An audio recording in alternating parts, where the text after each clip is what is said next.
Hi there and welcome. These are your handover videos via Lunar Venus. These are essentially a basic setup video on how to operate the caravan. So starting off first, you have your Winterhoff stabilizer just here. To have this essentially put on, you have to have this pulled back, and then you can essentially pull it up, push it in, and then you can wind it on to the tow ball. You have the jockey wheel here, which is used to level the caravan. You do have 13-pin electric, so if you do have 7-pin adaptation, make sure to bring yourself an adapter. And then you have your handbrake just here. 2 points either side and 2 points at the back, you have inserts for your legs. The caravan itself comes with a leg winder, or you can get yourself a 19mm drill bit and a power drill just to make it that bit quicker. Do not attempt to jack up or level the caravan using your legs. They're simply used for stabilisation. Now we are using test equipment today here, so I have a red propane gas bottle. I'd always recommend propane over butane just because it has a better performance at lower temperatures. Then have an in-date gas hose which connects onto this regulator just here. With regards to that, you can hand tighten that to an extent and then just nip it up using a spanner. You don't want it ridiculously tight because there is an O-ring inside which will put pressure on it. Once both sides are firmly connected, twist the gas bottle in the positive or open direction. Just here we have your flue. Your flue is used to get clean air in and out of your boiler. Don't have to do anything with this except make sure it's nice, clean and tidy. And just next to it we have an acroll full of clean drinking water and your water pump. The water pump connects in nice and easy just like so. And to remove it, it's on a trigger system, so press into the trigger and pull out just like so. You then have this plastic cap to go over the top of the acroll to make sure no nastiness gets in. And then at the bottom we have your strainer. Now it's crucial that the strainer sits at the bottom of the barrel to allow the maximum potential of water to come through and make sure that there's no coughs or splutters. All you have to do is just press it in nice and easy just like that, and then it's locked in. Just next to that we have your battery locker. This example does have a leisure battery fitted, and if you ever need to remove that, you need to use 12 or 13mm spanners to take off the terminal. Then you have your plug-in for your mains just here. Mains plugs in nice and easy, then you have a bit of a cutout to feed it through. Just next to it, you do have your point for your motor mover, which will be gone over on collection. Just here we have the 2 points where your wastewater will come out of. You'll need some 28.5mm waste pipe to then feed into a waste master that you can empty out at the appropriate point on site. Then lastly we have your toilet function. So first up we have your cassette toilet. To remove this, press up on the orange handle, pull out towards you. Now this handle does also extend out and up and can be used similar to a carry-on suitcase. Then once you're at your emptying point on site, twist this head to the side, take off that cap. You want to tilt, and at the same time as tilting, continually pressing that vent button. Now my recommendation, afterwards fill in some fresh water like I've done so, give it a bit of a shake, shut up both them compartments and again tilt and vent. Then on this cap here you have measurements of both imperial and metric. That's for your blue chemical. Blue chemical goes onto here, back onto this cap just like so. Twist it back to the side and push it in so the orange handle sits behind the white teeth, as then it can't be removed. Then just here we have your flush tank. The flush tank itself can hold around 12 litres of water, however I wouldn't recommend putting in any more than 10 as you don't want to overfill the compartment. You can also add a little bit of pink chemical which works with the bleach without being corrosive and ultimately makes the toilet smell a bit nicer. Now you don't want to travel with either of these too full, so just up here, got a little bung to drain off the remaining water from this tank. The caravan itself will be fully drained off before you leave with it. Then underneath your right hand side seat, we have first your Truma combi boiler just there, and then you can see underneath, it's probably better to go above, you have that yellow switch valve. That switch valve is your drain valve. When it's in the horizontal position as it is now, that is allowing the flow of water to come through. When it's in the vertical position, that's in drain mode and will drain off any remaining water inside the system. November to March, have that up permanently unless you're actively using the caravan. Anytime you come off site, give the caravan a drain off, and we will leave that in the upright position when you do come and collect it. You also have all of your flow jets here as well, which is what will pull the water through. And then this black box here that says eMove is your brain box for your motor mover. Then underneath your left hand side seat, you have all of your trips and fuses, all your trips in the upright position and all your fuses in the correct position. Now I'd always recommend to store some extra fuses across the caravan just in case one blows. And just here we have your main control system. So you have your master on and off switch here, which controls everything across the caravan. Now that may start up the radio, so let me just make sure that's turned off. Yep. You then have internal lights.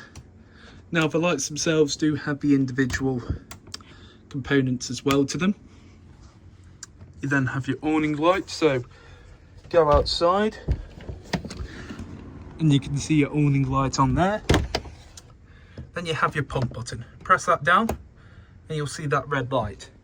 That red light is signifying that the water is being drawn through into the boiler and that it's ultimately filling it up. You can hear it begin to get pulled through just now. Now my recommendation is to wait about 2 to 3 minutes just to allow the water to flow through. Then what you'll have to do is check your taps from your sink and just ensure that they're all good. But whilst we're waiting, I will show you your heating system. So you have for your heating system a couple of different choices. So you've got, this is the actual heating for inside the van, and this is your water heater. So you have the choice of either gas and 1 kilowatt, gas and 2 kilowatt, 1 kilowatt or 2 kilowatt. So dependent on what you need, you can set it to whatever temperature, well, whatever power source you want, and it will heat up the van so it's nice and warm. Then next to it, you have your Truma for your water heat. So it's currently off because it's set to the middle. And then you have a couple of different choices. So you either have electric at 40 degrees, or you have 60 degrees. And then whatever you have lit up on the green is the amount of power going to that point, meaning that 5 is the maximum, so that's the amount that's going there. It's not like 5 kilowatts or anything like that. 5 is the maximum. 5 is going to heat it up the quickest. Or I can have strictly gas to use it, or a mixture of gas and mains as well. So similar to both of these, I've got the choice of either mains, gas, or a mixture of both, and the same on this side as well. So 60, 40, 40, 60. Now, with regards to the water pump, as you can see, the red light is no longer on, meaning that the boiler itself is full. Anytime I open up a tap, you'll see that after a few seconds, that light will turn back on to signify that essentially water is going to be drawn back through. But what you want to do is come to your taps, open them up on both hot and cold, and what you're looking for is a nice steady continuous stream, as you can see right now.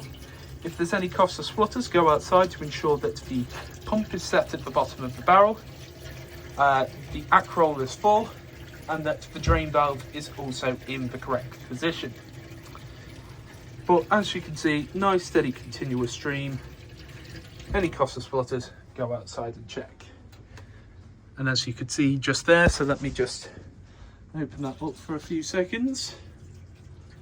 And I'll shut it off. Might not do it this time, but it did just go red, essentially to just show you that it's filling itself back up. Then just here we have your hob grill and oven. So all of this operates on gas. Now, my recommendation is to test through all of this before you try and use any other component on gas. All you have to do, press in on the dial, twist it to the side and press your igniter. Now it may be a case that these flames will light up and then die off after a second. That is just essentially the gas making its way through the system.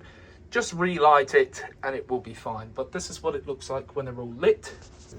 As you can see, all your burners nice and lit just there. Turn it off, back to the central position. Now, with regards to the cooker is on a split system. So if you want to use the actual cooker itself, you press in, and then if I can set my finger there, you can see that nice and lit. Hold up. Always awkward trying to do this with one hand. And then if I want the grill, press in again, twist that to the side. You can see the grill there, nice and lit.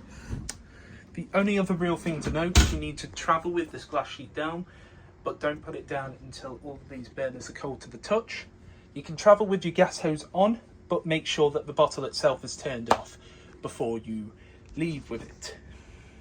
And just here we have your Dometic fridge operation. So the fridge itself has 3 different choices for source. You have either mains, 13 pin electric, that is not your leisure battery, that is 13 pin, and then you have gas.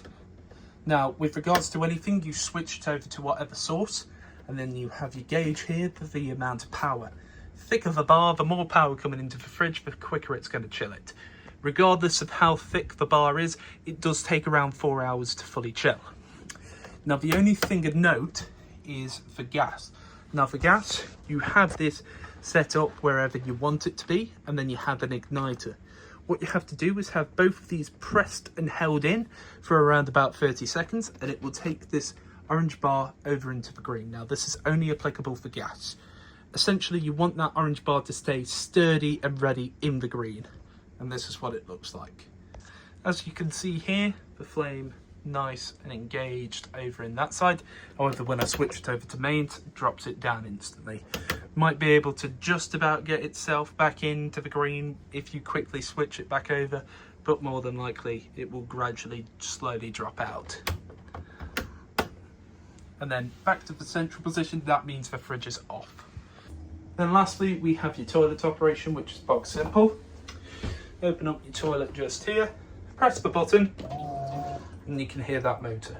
That motor is what will push around any water inside the system. As you can see just there. Then to remove the waste, press away on the handle, it opens it up, pull it back towards you to shut it up. Then when the cassette is full, there'll be a red light on there telling you to empty.